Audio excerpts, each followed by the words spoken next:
That's what the work of Place is about. It is both exhilarating and messy.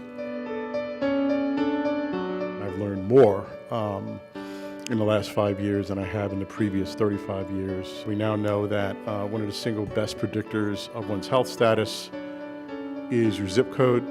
Your zip code means much more than your genetic code in terms of predicting health status, and the data is very, very clear on that. We began to experiment in those years with community health in a more upstream social determinants kind of lens. We were beginning to get an understanding of what it was like to work in place connected to a broader policy conversation. We had a number of efforts around the country that we could sort of peer over the shoulder about and see what was working and perhaps what wasn't. To the extent that maybe there is a traditional place-based approach, probably what you might describe what we're doing as place plus. We were very clear from the outset that place for us was both an outcome and a strategy. And the bigger prize was statewide policy change to allow for greater opportunities for young people to be healthy in distressed communities. So we were thinking about policy and scale right from the beginning. Okay? And what we weren't trying to do is to create the quintessential national model in one place for which then we could get a paper out and then everyone would rush to replicate it. If you can't get to scale with serious love from the President of the United States, Oprah, and the New York Times, we got to think about what it takes to get to scale. It's really disruptive to those of us in the world of philanthropy to think about how one gets to scale. And typically the paths are lined with either data and research.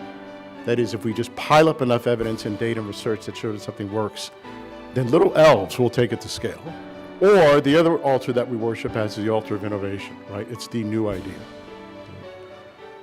And both are fraught with serious problems in terms of assuming that that's how one gets to scale. I would say to you that innovation is obviously important and necessary. I would say to you that data and evidence, important and necessary. Those two are wholly and decidedly insufficient. And the piece that's missing is power. Things we've learned on the flight path, things that we do differently that we never did before, okay, as a result of this engagement.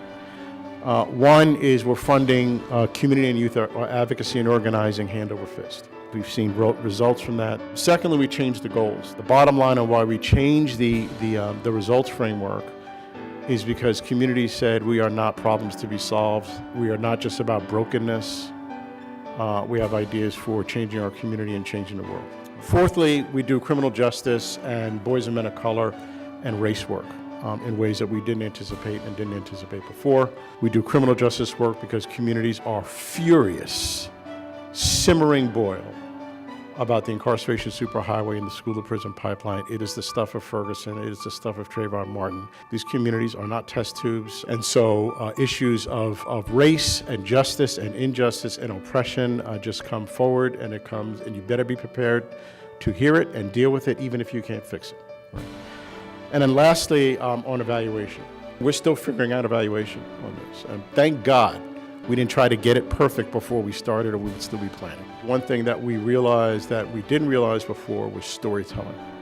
Storytelling is powerful, and storytelling can be part of evaluation. The way to the hearts and minds of public policymakers is no numbers without stories and no stories without numbers, and you better have some people behind those stories.